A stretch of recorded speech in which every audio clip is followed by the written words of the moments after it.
د هغې نه بعد حدیث دی ډېر ناشنا حدیث دی او په دې کې ګوره د الله ګیله ذکر شوې ده چې الله ګیله کړې ده د هغه مسلمان نه چې هغه د بل مسلمان تپوس نه دی کړی. کله په دې دنیا کې په دې مخلوقاتو کې ولله المثل الاعلى الله خو اوچت مثال دی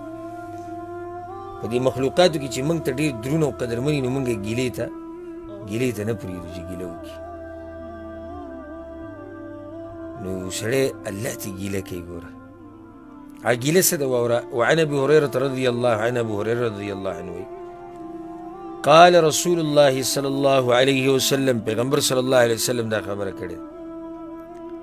ان الله تعالى يقول يوم القيامه الله به د قیامت پر ورځ دا خبره کوي یا ابن آدم ای د آدم بچیا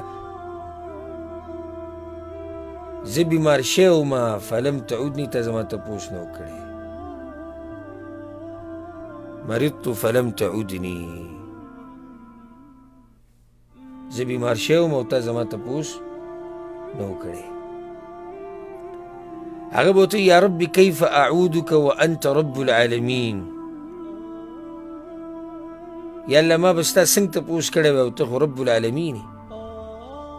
یعنې په تا خو بیماري نه راځي نو ما به تپوس تا څنګه کړی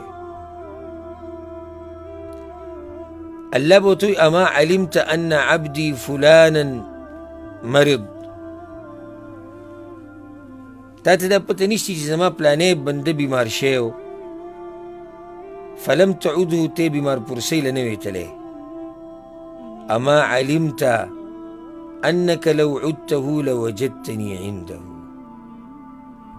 تا ته دا پته نشته که ته د هغه بیمار پرسی له ورغلی وې نو زه به دلته موملی وې زه به دلته موندلی وې یعنی چې ته هلته ورغلی وې زما رضا به دې موندلی وې زه به دې هلته موندلی وې یعنې زه ډېر زیات نږدې یم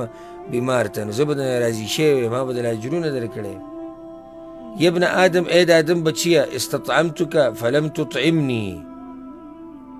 ای د آدم بچیه ما دنه خوراک غوښتلی او تا خوراک رانه کو ماله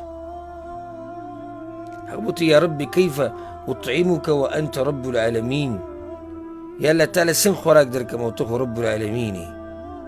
ستا خوراک ته ضرورت نشي ته خو نورو له خوراک ورکوې ته خو نورو له رزق ورکوې الله به ورته وایي اما علمت انه استطعمك عبدي فلان فلم تطعمه تا ته پته نشته ولې هغه پلاني بنده زما ستا نه خوراک غوښتلی او تا وله نه ورکړی اما علمت انك لو اطعمته لوجدت ذلك عندي که تا هغه له خوراک ورکړی هغه به یې نه دلته موندلی وی زما سره هغه اجرونه به دې موندلی وي یا ابن آدم استسقیتک فلم تسقني ای د آدم بچیه اوبه مې دنه غوښتلې وې تا ماله نه وې راکړي هغه به ورته یا رب کیف اسقیک وانت رب العالمین ای زما ربه تاله به زه څنګه اوبه درکوم ته خو رب العالمین ته خو دې ته ضرورت نه لرې هغه به ورته وایي استسقاک عبدي فلان فلم تسقه اما علمت انك لو سقيته وجدت ذلك عندي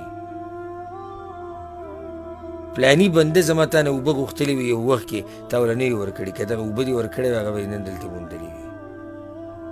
دا حدیث امام مسلم راوړی په دې کې ګیله ذکر ده د الله سبحانه وتعالی د هغه مؤمن او مسلمان نه چې هغه د خپل مسلمان ورور تپوس نه کوي د هغه خواله نه ورځي د غریب خیال نه ساتي څوک که ترې خوراک او څښاک وغواړي دی وله نه ورکوي د هغوی نه ګیله نو دې حدیث کې تیزي ورکول دي دې طرف ته چې یو مسلمان بیمار شي نو تپوس له ځه او معمولي خبره نه ده څه ورته ووایي الله اما علمت انك لو عدته لوجدتني عنده که ته د هغه خواله تللی وې تپوس له زه به دې هلته موندلی وی دا معمولي خبره که تاسو د بیمارانو تپوسونو له لاړئ هلته به الله ومومئ هلته به درته الله میلاو شي او موږ کې هر یو دا کوشش کوي او دا محنت کوي چې ما الله وموندلی